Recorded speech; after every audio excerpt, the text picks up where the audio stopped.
There is a place where the Taro River meets the Pacific, a shallow, shifting bar where the river current and the ocean's swell come together and fight. And crossing it in a fishing boat is the most dangerous 2 minutes of any day on this coast. The bar does not care who you are. It has taken better men than me, and it took the best man I ever knew. You learn to read it, or it reads you. I have crossed that bar before dawn maybe 9,000 times in 50 years, and I crossed it again the morning everything came apart. In the dark, alone, in a building swell, because I had something to prove and nobody left to prove it to. And out there in the grey, with green water coming over the bow of a boat my grandfather built his life around, I had a thought I am not proud of. I thought, maybe they're right. Maybe the sea and the years have finally won, and I should let the boy take it, and go home, and be an old man who used to fish. I want to tell you why I thought that, and why I was wrong, and how the man who tried to take everything I have forgot one thing his own father taught me 40 years ago. My name is Mack. I'm 69 years old, and I'm a commercial fisherman out of Taro Bay, Oregon. The third of my family to make a living off this stretch of ocean. I run a boat called the Cora Jane, named for my grandmother, and I hold a federal permit to fish for crab, and a share of the groundfish quota, which in this business is the closest thing there is to owning a piece of the sea itself. I want to tell this slow, the way you'd work up a bad bar crossing, watching the sets, because the thing that nearly took my boat was not the ocean. It was a man I loved like my own son, and the most dangerous water I ever read wrong was him. Let me put down the foundation first. You have to understand the dock before you understand what it costs to be sold out on it. My grandfather came to Taro Bay with nothing and built a life pulling fish out of cold water. And he passed the boat to my father, and my father passed it to me. And I have fished it for 45 years. It is a brutal life, and I would not trade one frozen hour of it. The ocean pays you in fish, and it charges you in friends. I have lost more men I knew to that water than to age or sickness. We bury them with empty boots on the dock and a horn from every boat in the harbor. And then we go back out. Because the sea does not stop being the sea just because it took somebody you loved. People who have never done it think fishing is a job. It is not a job. It is a long argument with the ocean about whether you get to keep living. And you win it most days and you lose it some. And the losing is final. I have hauled crab pots in a January gale with ice building on the rails faster than we could chip it. The boat going heavy and wanting to roll. Every man aboard knowing that if she went over, the water would stop your heart in about 4 minutes, and there would be no one to come. I have run for the bar ahead of a storm with the fuel gauge on empty and made it in on fumes and a prayer. And I have stood on this dock and watched a boat that did not make it come in as wreckage on the tide. You do not get rich at this. A good year you pay your debts and fix your gear and put a little by. And a bad year you go deeper in the hole and go out anyway, because the only thing worse than the risk is the shore. A man who has spent his life out there is not a man who scares easy. That is a thing the company men never figured into their arithmetic. They thought they were dealing with a tired old man. They were dealing with a man the ocean had been trying and failing to kill for 50 years. The most important thing about this life, the thing the men in the offices never understand, is that it runs on trust you cannot write down. The dock is a handshake economy. The fish buyer fronts you money in the lean months against the catch you'll bring in the good ones. He weighs your fish honest and pays you fair, and you sell to him, and only him, year after year, decade after decade, because his grandfather weighed your grandfather's fish honest, and that chain of trust is the only thing that holds a fishing town together. There is no contract for it. There is just a man's word, and his father's word, and his grandfather's word, all the way back.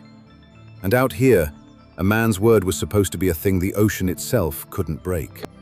The man who bought my fish was Brody Coyle, And to understand the betrayal, you have to understand that Brody was not a stranger and not just a business. Brody's father was Sully Coyle, and Sully was the best friend I ever had on this earth. We fished together as young men. We stood up at each other's weddings. We pulled each other out of more than one bad spot on bad water. And one October morning 30 years ago, Sully Coyle crossed that bar in a sea he should have respected more, and the bar took him, and they never found the boat. He left a wife and a boy of 18 named Brody, and a fish-buying business with nobody to run it. So I stepped in. Somebody had to. I taught that boy what his father didn't get the years to teach him. I taught him to read fish and read men and read the dock. When the fish house nearly went under, I steered my whole catch to Brody and got the other skippers to do the same. Because that is what you do for your dead friend's son. I treated Brody Coyle like my own. For 30 years I bought from no one but him, and he weighed my fish. And twice, when the engine on the Cora Jane gave out and I had no money, it was Brody who fronted me the cash to fix it. The way his father would have, against my future catch, on a handshake. I remember the week we lost Sully like it was a tide I crossed yesterday. The Coast Guard searched 4 days and found a hatch cover and a cooler and nothing else. And on the 5th day, his wife asked me to be the one to tell Brody there would be no more searching. Because she could not say the words. So I took that 18-year-old boy out to the end of the jetty where you can see the bar, and I told him the ocean had his father now, and he did not cry. He just stared at the water like he was waiting for it to give an answer it was never going to give. And I made him a promise out there that I have kept every day of my life until the day he broke it. I told him he would not be alone, that the dock took care of its own, that his father's friends were his now. I taught him to back a boat into a slip and to read a fish for freshness and to tell an honest weight from a thumb on the scale. I walked him through his own father's business until he could run it. There is no version of my life in which Brody Coyle is a stranger to me. That is what made it the deepest cut I have ever taken. And I have been cut by the ocean to the bone. I would have told you, the week before all this, that there were 2 men in the world I trusted without thinking, and one of them was buried at sea, and the other one weighed my fish. That was the water I read wrong. The trouble came from the same place it comes for everybody now, from money, and from a company. There is an outfit called Pacific Sound Seafoods that has spent the last 10 years buying up the West Coast, boat by boat and permit by permit. They do not fish, they own. Their business is to buy out the old independent fishermen, retire or absorb their permits, consolidate the quota into fewer and fewer hands until a coast that once had 100 family boats has 10 company ones. And a town like Taro Bay, where the fish money used to spread across a whole community, becomes a place where the fish belong to men who have never smelled the bait. Permits that used to pass from a father to a son were suddenly worth a fortune on paper, more money than a fishing family ever saw, and Pacific Sound was paying it, because a permit in their hands was a faucet they controlled forever.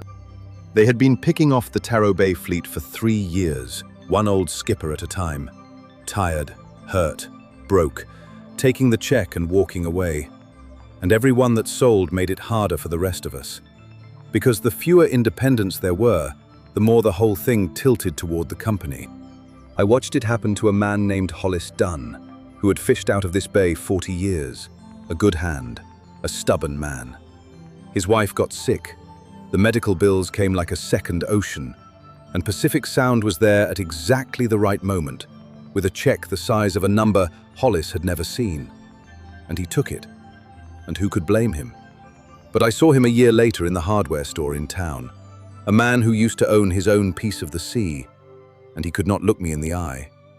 And he told me the money had gone faster than he thought, and the days were long now and quiet, too quiet, and that some mornings he still woke before dawn and reached for boots that were not by the door anymore. They do not just buy your permit, they buy the reason you get up. And the man who sells learns too late that the check spends, and the mornings do not come back. I had watched that happen to 4 good men before they ever came for me. And that, more than any speech of Garrison's, was why I would not sell. I had turned their man down twice, a fellow named Garrison, in good boots that had never been wet, who told me the smart play was to cash out while permits were high, that the era of the family boat was over, that I owed it to myself to take the money. I told him my permit was not for sale, that my grandfather did not pull it out of the cold so a company could put it in a drawer. And I thought that was the end of it. It was not the end. It was the moment they stopped trying to buy me and started trying to take me. Through the one door I had never once thought to guard. Through Brody. What I learned later, slow and in pieces, was that Pacific Sound had gotten to Brody first. The fish house was drowning.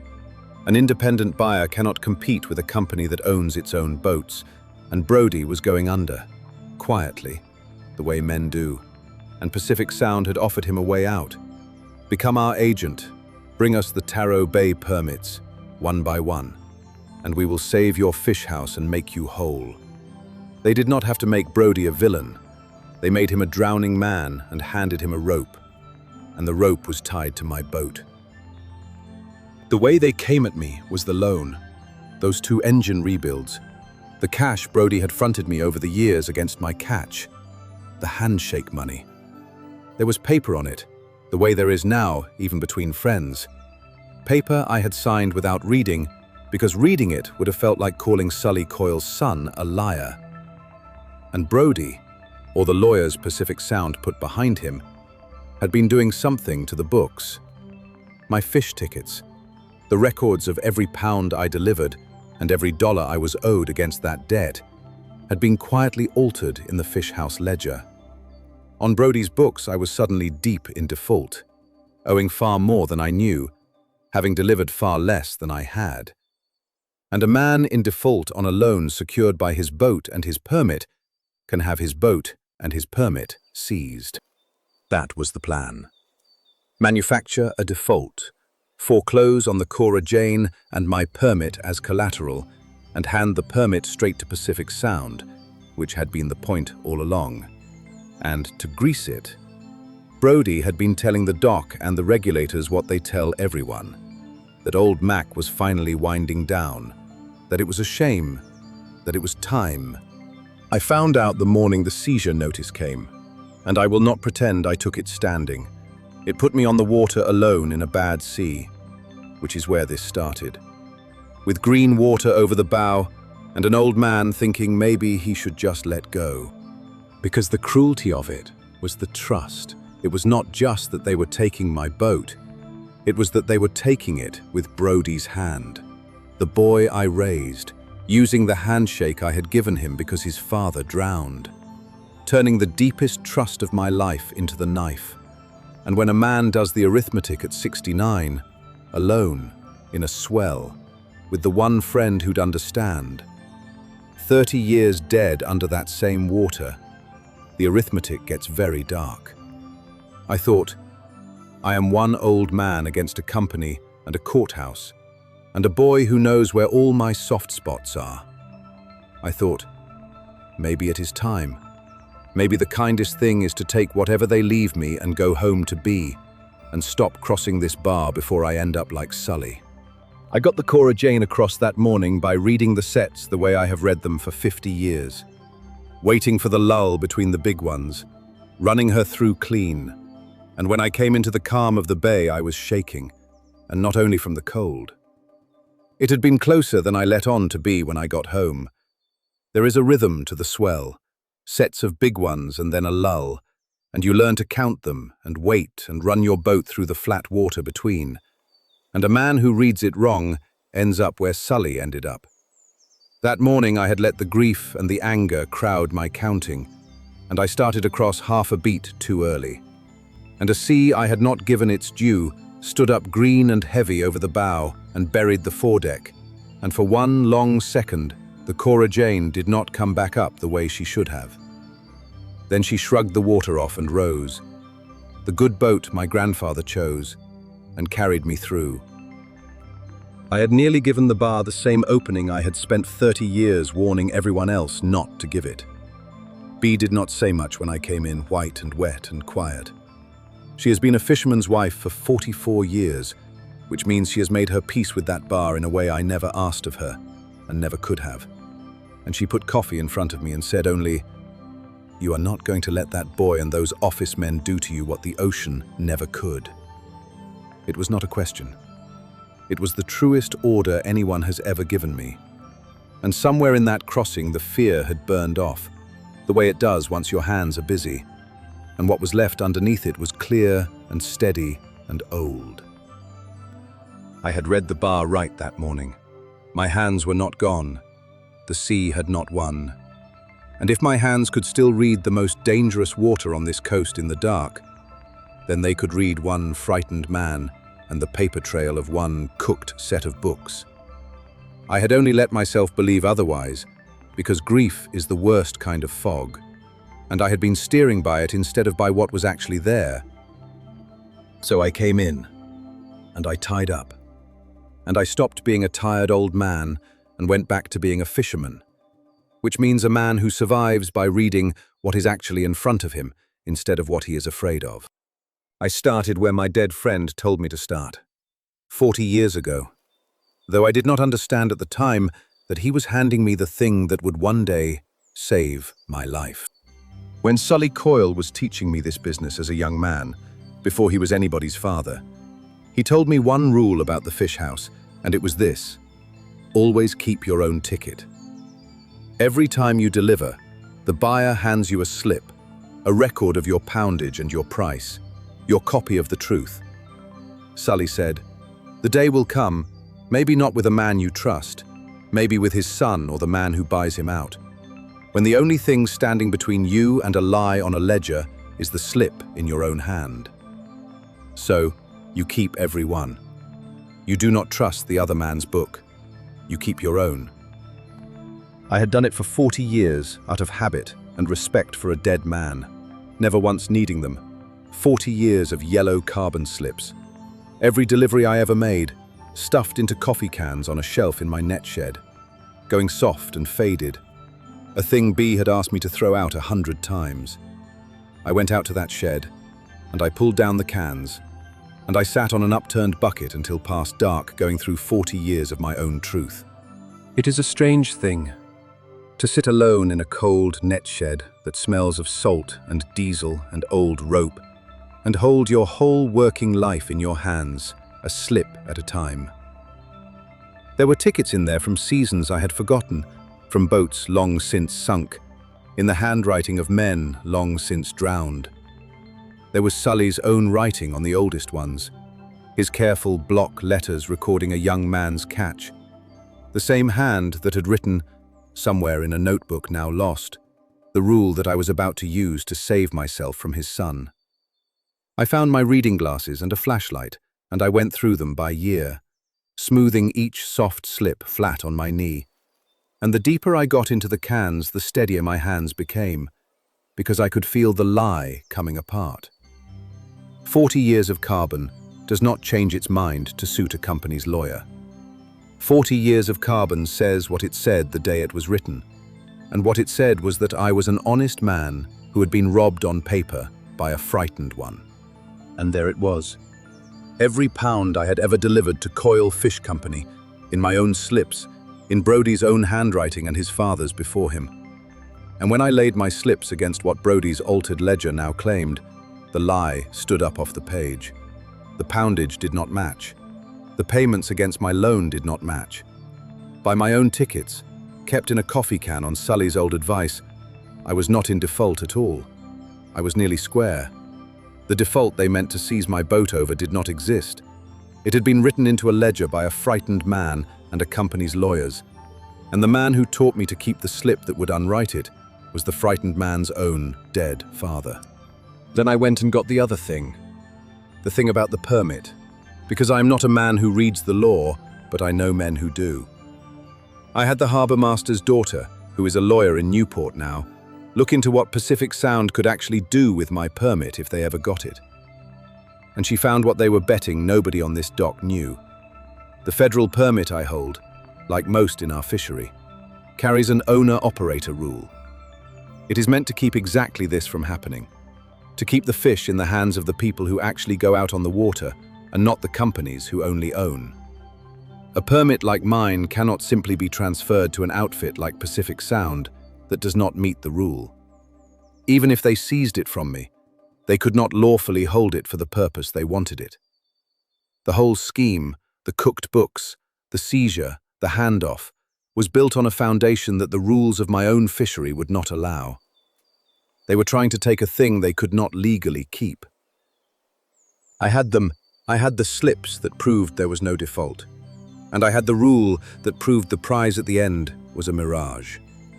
The easiest thing would have been to send my coffee cans to a lawyer and a regulator and let it detonate from a distance, and let Brody Coyle drown. But there was Sully, and there was the boy I taught to read fish. And a man does not foreclose on his dead best friend's son the way a company forecloses on a stranger. So I did the human part first, in the place it had to be done, which was not a courtroom and not an office. I called a meeting on the dock. I told the whole fleet to come. Every independent skipper still left in Taro Bay. The men Pacific Sound meant to pick off one by one after me. And I told Garrison from Pacific Sound to come. And I told Brody to come. And the morning of it, the whole working harbour was standing on the dock between the boats and the fish house, in the cold, waiting. It was a grey morning with a low tide, the boats sitting down in the mud at their lines, gulls working the water, the smell of bait and salt and engine oil that I have breathed every day of my life.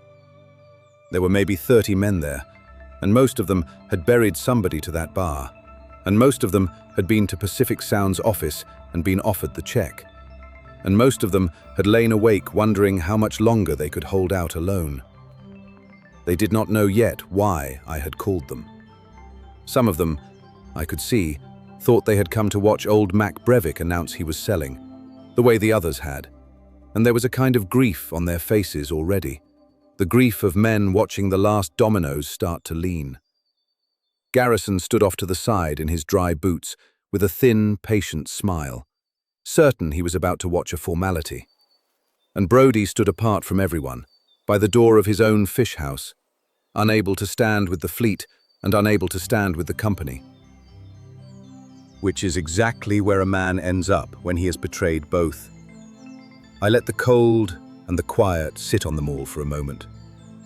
A man who has waited 50 years for the lull between the big seas knows how to wait for the right water. I did not start with the coffee cans or the rule. I have learned that you reach a man's heart before his reckoning, and that the cold facts only land after the human thing has. So I started with the truth, plainly, in front of everyone it belonged to. I told the fleet what Pacific Sound was, and what it had done to every other harbour up and down this coast, and what it meant to do to ours. One boat at a time, until there was no fleet left, only company water. I told them how it was being done here, through the fish house, through the loans, through the trust that holds a dock together being turned into the very rope they hang you with. And then I turned to Brody, in front of all of them, and I did not call him a thief, because the cruelest thing I could do to Brody Coyle was tell the truth about him gently. I said, "Your father taught me to keep my own ticket," and I watched it hit him. Because Brody knew that rule, every dock kid knows it.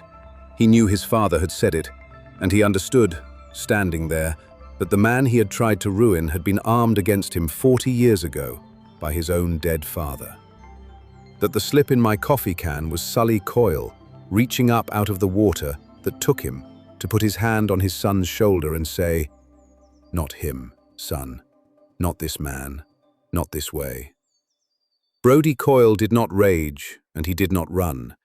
He looked at the coffee can I set on a crab pot between us, and at the fleet of men his father had fished beside, and something in him went out of him, the way the fight goes out of a fish you finally bring aboard, and he said, low, just loud enough, "I was going under. Mack, I didn't know how to tell you. And then he said the thing that I think will follow him out onto every tide he ever crosses. He said, "My dad would not be able to look at me." He was not lying. That is the hard part. He had been a good boy and a drowning man.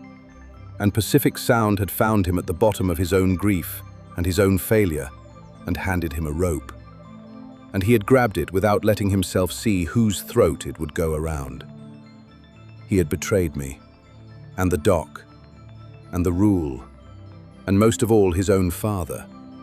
And he had not let himself look at any of it until I made him look at it on the dock, where his father's boots once stood empty.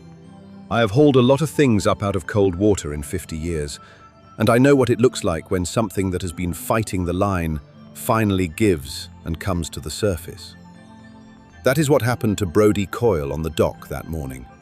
Whatever he had been telling himself for a year to get through it, that I was old, that I was done, that it was only business, that the company would have taken the permit anyway, so it might as well be him who handed it over. All of it came off him at once when I said his father's name.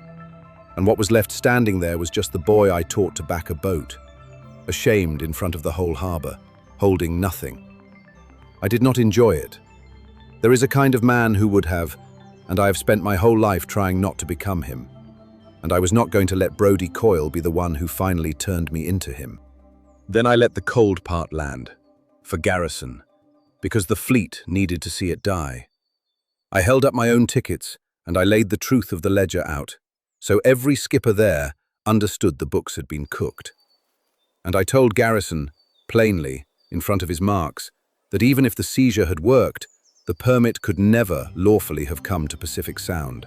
That the owner-operator rule he had bet on the fleet not knowing was known now by every man on that dock. The seizure was dead, the fraud was on the table, and the long game was a wall. I watched it leave Garrison's face. The certainty. The way the color leaves the water when a cloud comes over a shallows. He was a man who had walked onto a dock expecting to collect, and he understood now that there was nothing to collect. That he had spent 3 years and a corporation's money to corner an old man who turned out to have his whole life filed in a coffee can and a fleet at his back. He looked around at the 30 men who a moment before had been 30 frightened individuals he could pick off one at a time, and he saw what I needed them all to see, which was that they were not 30 men anymore. They were a fleet again. Garrison did the arithmetic men like him do, gathered his good dry boots, and left. And the deal walked off the dock with him, and the rest of the fleet watched it go and understood, finally, and together, that the only way Pacific Sound could ever take this harbour was one frightened man at a time, and that the cure for that was to stop being alone. That was the first blow, and the one that mattered. There was a second, and I made sure the fleet saw it. I had the slips. I could have handed Brodie to the law for what he did to those books. And a man who alters a ledger to steal a boat goes to prison, and no one on that dock would have said I was wrong to send him. I didn't. Not because he hadn't earned it, because of Sully. And because of what a man becomes when he uses everything he is owed. I would not foreclose on my best friend's son to feel the satisfaction of it, and I would not let what Brodie did turn me into the kind of man who would. I did not send the tickets to the law. I cleared my own name with them, and not 1 inch further. And I gave Brodie the only thing his father would have wanted me to give him, which was a way back to the surface that did not cost him his life. Sell the fish house to the fleet, I told him. We will buy it, all of us together, a co-op, owned by the boats, the way it should have been all along, so no company ever owns this dock again. Take fair money for it, get out from under Pacific Sound, and be an honest buyer here, or an honest man somewhere else, but stop being their hand on this harbour. He took it. It was the first true thing he had done in a year, and I think the relief of it nearly put him on his knees. Pacific Sound pulled out of Taro Bay. There was no point in a harbour that had seen the whole play and locked arms against it. The fleet owns the fish house now, together, and there is not a permit in this bay that one frightened man can sign away alone anymore. Because we wrote it so that it takes the whole fleet to let one go.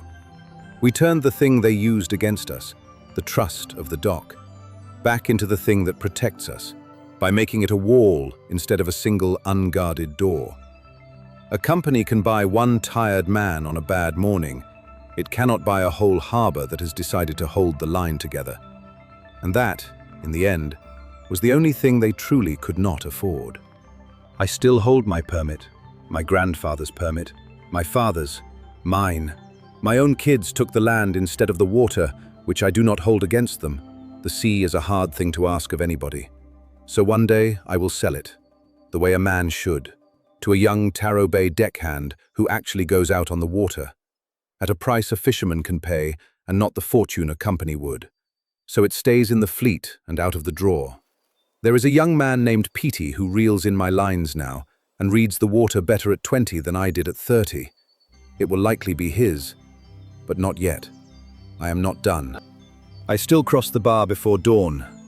I crossed it this morning, in the dark, reading the sets, waiting for the lull, running the Cora Jane through clean into the open water my family has fished for 3 generations. The sea still does not care who I am. It never did. That is the honest thing about it, and it is why I trust it more than I trust most men. The sea does not lie. It just doesn't bother to. The men ashore are the ones who lie. And the only defense an honest man has ever had against them is the same one Sully Coyle handed me 40 years ago, before he went under. The one I keep in a coffee can on a shelf in my net shed, going soft and yellow and true. Keep your own ticket. They thought I was a finished old man who'd lost his nerve on the bar. I read that water right the morning they came for me. And I read it right this morning. And I will read it right until the day the sea decides otherwise. And when it does, my permit will already be in the hands of a fisherman, and this dock will still belong to the men who go out on it. And somewhere under that bar, an old friend will know I kept his rule. That was the only ticket I ever really needed.